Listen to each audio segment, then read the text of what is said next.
कर्म बड़ा या भाग्य बड़ा?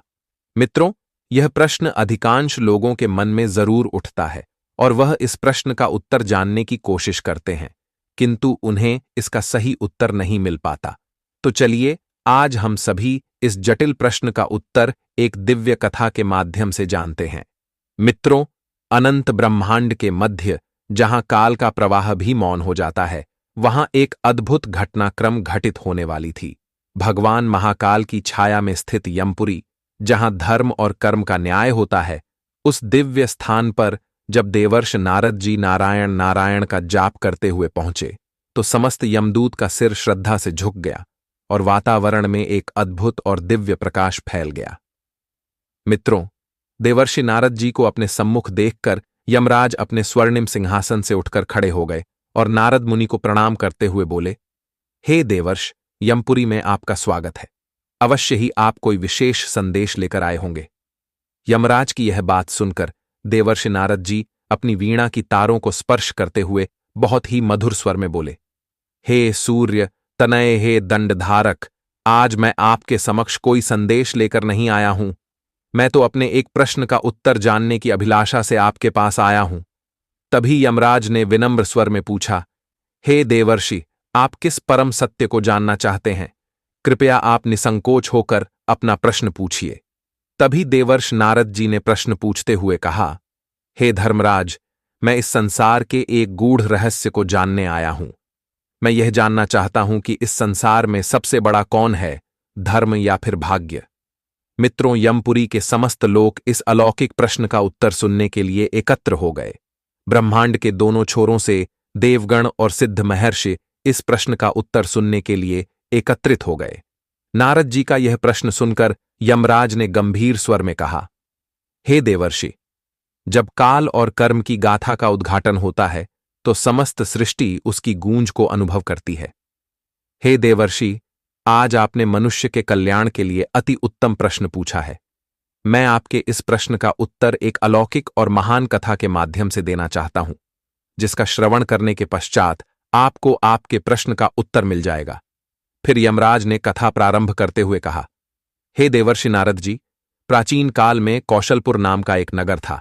यह नगर अत्यंत ही मनोरम और भव्य था। सूर्यदेव की प्रथम किरणें जैसे ही इस नगर की इमारतों और मंदिरों पर पड़ती थीं, वैसे ही सारा नगर स्वर्णिम आभा से प्रकाशित हो उठता था। नगर के बीचों बीच एक सुंदर सरोवर था, जिसकी निर्मल जलधारा में मंदिरों और सुंदर सुंदर वृक्षों की छवियां झलकती थीं। यह नगर अपनी गौरवशाली संस्कृति और धार्मिक वातावरण के लिए प्रसिद्ध था। नगरवासियों में परस्पर स्नेह और प्रेम भाव था और वे सत्य व सदाचार के मार्ग पर चलने का प्रयास करते थे। फिर भी सभी नगरवासियों के पास समान धन संपदा नहीं थी। उस नगर में कुछ लोग बहुत धनवान थे तो कोई अत्यंत ही गरीब थे। इसी गांव में एक विधवा स्त्री रहती थी, जिसका नाम गायत्री था। वह बहुत ही गरीब थी। उसके पास भोजन के लिए अन्न का एक दाना भी नहीं था। वह अपनी जीविका चलाने के लिए दूसरे के घरों में काम करती थी। उसी में उसे जो कुछ भी धन मिलता था, उसी से अपना भरण पोषण कर रही थी। उसके पति की कुछ वर्ष पूर्व मृत्यु हो चुकी थी। अपने पति के बिना वह बिल्कुल अकेली थी। उसका एक पुत्र था जो कि अभी बहुत छोटा था। उसके जीवन का बस वही सहारा था। वह छोटी सी झोपड़ी बनाकर रहती थी। दिन भर वह दूसरों के घरों में काम करती और शाम को थक हार कर अपनी झोपड़ी को वापस आ जाती थी। आगे धर्मराज कहते हैं, हे देवर्षि, वह स्त्री बहुत सरल स्वभाव की थी। उसके अंदर धर्मपरायण और पतिव्रता स्त्री के सभी लक्षण विद्यमान थे। वह अपने परिश्रम से ही जीवन का निर्वाह करती। उसके मन में सदैव एक ही प्रश्न गूंजता रहता था कि मनुष्य को अपने कर्म के बल पर आगे बढ़ना चाहिए या फिर जो भाग्य ने पहले से तय किया है उसी अनुसार कार्य करना चाहिए। वह इस प्रश्न को मन में रखकर प्रतिदिन ईमानदारी पूर्वक अपना कर्म करती रहती थी।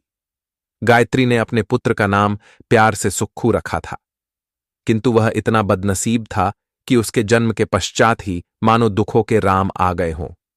उसके जन्म के पश्चात ही उसके पिता की मृत्यु हो गई थी। गायत्री को पूरा विश्वास था कि सुक्खू बड़ा होकर उसके सारे संकट दूर कर देगा और उसका बुढ़ापा चैन से गुजरेगा। इसी आशा में वह रात दिन मेहनत कर कर अपने बेटे का भरण पोषण किया करती थी।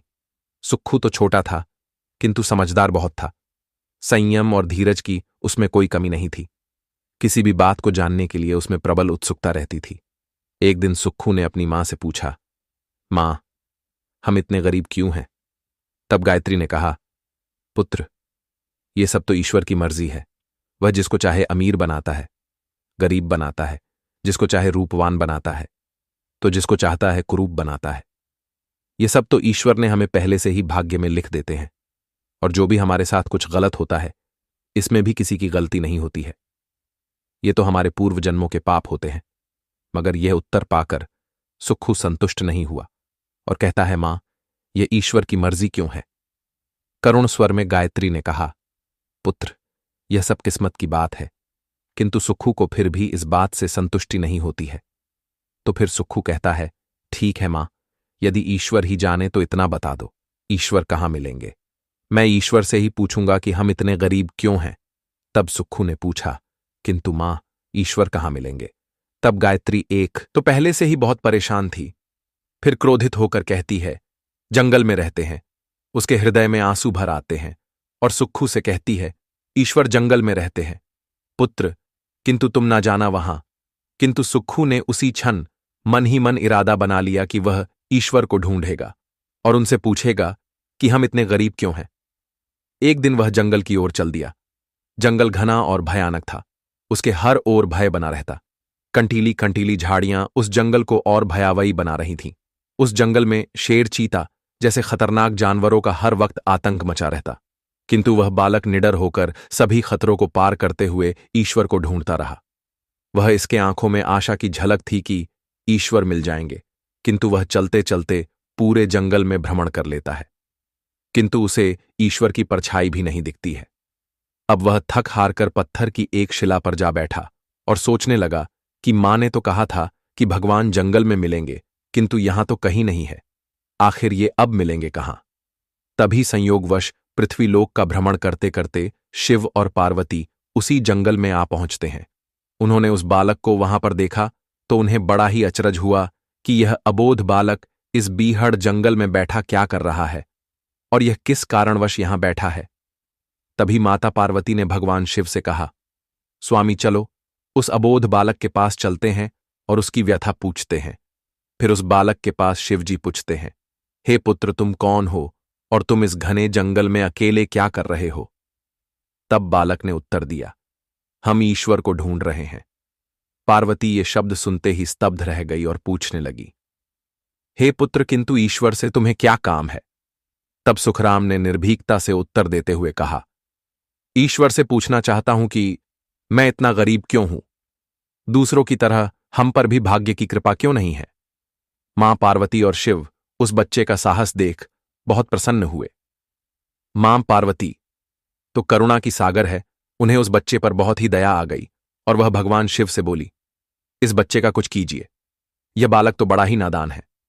तब भगवान शिव बोले, देवी, हम कुछ नहीं कर सकते, क्योंकि इसके भाग्य में यही सब लिखा है, क्योंकि भाग्य देवता के लेख अनुसार इसके भाग्य में ऐसा ही जीवन भोगना है।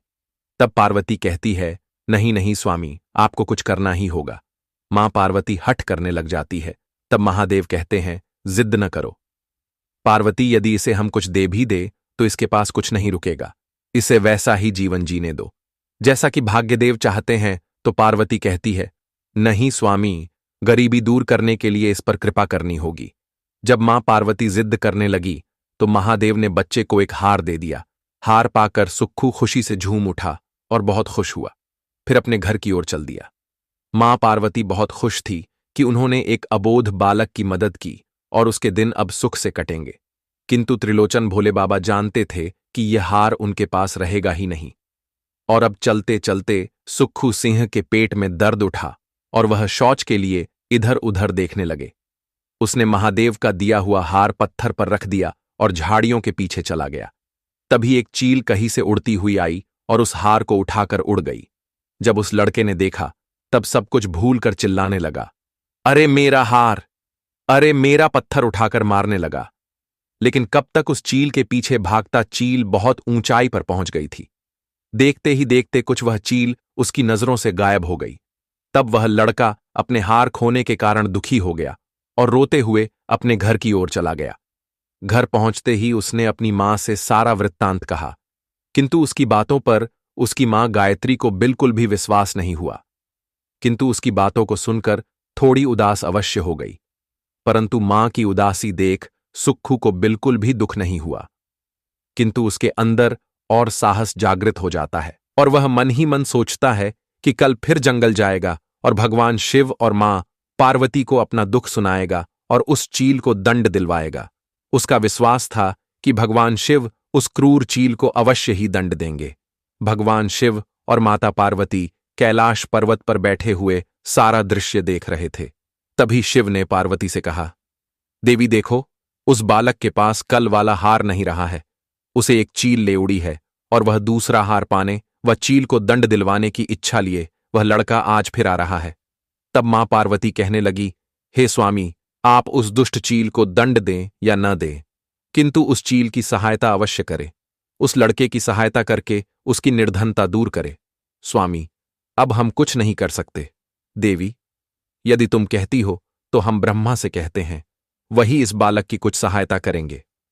तब शिव ने ब्रह्मा जी को बुलाया और उनसे सारा वृत्तांत सुनाया। तब ब्रह्मा जी ने उस लड़के को एक हीरे की अंगूठी दे दी। हीरे की अंगूठी पाकर वह लड़का अत्यंत ही प्रसन्न हुआ और अंगूठी जेब में रखकर वह लड़का अपने घर की ओर चला गया और चलते चलते वह सोच रहा था कि मैं इस अंगूठी को अपने पास से एक पल के लिए भी दूर नहीं करूंगा। चलते चलते रास्ते में उसे प्यास लगी तो वह एक पोखर के पास जा पहुंचा और जैसे ही वह पानी पीने के लिए झुका वैसे ही उसकी अंगूठी जेब से निकल गई और जैसे ही उसने अंगूठी उठाने की सोची वैसे ही एक मछली उस अंगूठी को निगल जाती है और वह रोते रोते घर चला जाता। एक बार फिर दुखी होकर मां के पास रोते हुए पहुंचता है। तब मां ने दिलासा देते हुए कहा कि पुत्र, जब तक किस्मत में नहीं है तब तक कोई भी चीज नहीं रुकेगी। जब भाग्य देवता खुश होंगे तब मिट्टी भी सोना बन जाती है और जो नहीं भी होता है वह आसानी से प्राप्त हो जाता है। उसे समझाकर मां गायत्री अपने काम में लग जाती है। किंतु सुक्खू सिंह हार मानने वाला नहीं था। उसने मन ही मन सोच लिया कि वह कल फिर जाएगा और तीसरे दिन फिर वह जा पहुंचा। मां पार्वती और शिव उसका साहस देख बहुत प्रसन्न हुए और फिर शिव जी ब्रह्मा जी के पास पहुंचे और कहा, यह लड़का तो बहुत साहसी, इसलिए इसका तो उद्धार किया जाना चाहिए। तब ब्रह्मा जी ने सलाह दी कि हमें भगवान श्री हरि विष्णु जी के पास जाना चाहिए, वही इसका कोई हल बताएंगे। फिर सभी देवगण श्री हरि विष्णु के पास जा पहुंचे और उनसे सारा वृत्तांत सुनाया। पूरी बात सुनकर भगवान श्री हरि विष्णु ने सुक्खू सिंह को कुछ हीरे दिए। हीरे पाकर सिंह बहुत खुश हुआ और बिना रुके अपने घर चल देता है, क्योंकि 2 बार उसकी चीजें खो चुकी थीं। जब वह घर पहुंचा तो मां को पुकारने लगा, किंतु मां घर पर नहीं होती है। तब सुक्खू ने घर के एक कोने में अपने हीरे छुपा दिए और मां को ढूंढने निकल पड़ा। वह मन ही मन सोचने लगा कि अब मां को दूसरों के घर काम करने की कोई जरूरत नहीं है।